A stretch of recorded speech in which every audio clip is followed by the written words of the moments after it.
ধন্যবাদ আপনাকে। প্রথমত ধন্যবাদ জানাই। আপনাদের মতো মিডিয়া সাংবাদিক ভাইয়েরা আছেন বলেই আমাদের কাজ করতে সুবিধা হয়, আর আমাদের এই যে পাবলিসিটিটা খুবই দ্রুত হয়। আপনি নিশ্চয়ই অবগত আছেন, বিগত 25/4/2026 ইংরেজি তারিখে আমাদের জেলা এবং মহানগর আহ্বায়ক কমিটি সেন্ট্রাল কমিটি থেকে অনুমোদন দেওয়া হয় 51 সদস্য বিশিষ্ট। আমরা চাইতেছি গতানুগতিক ধারাবাহিকতার বাইরে গিয়ে আমরা পরিচিতি এবং অভিষেক একটা অনুষ্ঠান, একটা মনোরঞ্জন পরিবেশনের মধ্য দিয়ে সিলেটের যে কোনো একটা স্থান নির্ধারণ করে আমরা ওই জায়গাতে অভিষেক অনুষ্ঠান করব। এখানে আমাদের সিলেটের আমরা চেষ্টা করব রাজনৈতিক নেতৃবৃন্দ এবং বিভিন্ন স্তরের সামাজিক নেতৃবৃন্দ, দলীয় নেতৃবৃন্দ যারা নেতৃত্ব দেন সমাজকে, তাদেরকে ইনভাইট করার জন্য। সেই লক্ষ্যে মূলত আজকের আমাদের একটা প্রস্তুতি সভা ছিল।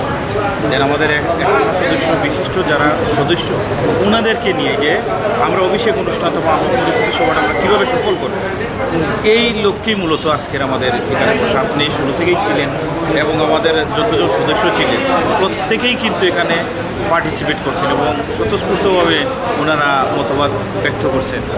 আশা করি আগামীতে আমরা, যেহেতু আমি জেলার সেক্রেটারি, আমাদের প্রত্যেকটা উপজেলা কমিটি অচিরেই আমরা কমিটি গঠনের একটা, যেখানে আমাদের জেলার মধ্যে প্রত্যেকটা উপজেলা থেকে আহ্বায়ক, যুগ্ম আহ্বায়ক এবং সদস্য রাখা হয়েছে।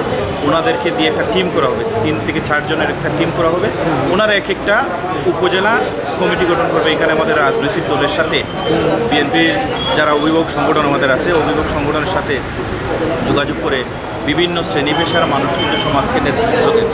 এই সমস্ত মানুষের সাথে যোগাযোগ করে যিনি যোগ্য, যিনি সমাজে কোনোভাবেই মানে ক্ষতির পাত্র না, সমাজে বিভিন্নভাবে বিভিন্ন শ্রেণী পেশার মানুষের কাজে উনি সহযোগিতা করেছেন এবং ওনার একটা গ্রহণযোগ্যতা আছে। এবং কমিটিতে থাকলে কিন্তু রান করতে হবে। কমিটিতে আপনি থাকবেন এবং রান করবেন না, কাজ করবেন না, এইরকম ব্যক্তির চেহারা দেখে আমরা কিন্তু কমিটিতে দেব না। আমাদের মূল উদ্দেশ্য হচ্ছে আমরা এই কমিটিকে রান করব।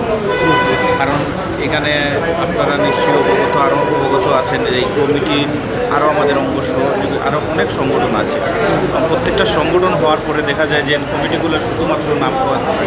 আহ্বায়ক কমিটি হয়েছে অথবা জেলা কমিটি হয়েছে, পূর্ণাঙ্গ আংশিক পূর্ণাঙ্গ এই কমিটি নিয়ে ঘুরে বসে থাকে। আমাদের উদ্দেশ্য কিন্তু এটা না। আমাদের মূল যে উদ্দেশ্য আছে, আমরা সারা উপজেলায়, তারপরে ইউনিয়ন, তারপরে ওয়ার্ড কমিটি, প্রত্যেকটা ওয়ার্ড কমিটি গঠন করব এবং আগামীতে আমাদের যত প্রোগ্রাম আছে এই প্রত্যেকটা প্রোগ্রাম আমরা সফলভাবে অংশগ্রহণ করব।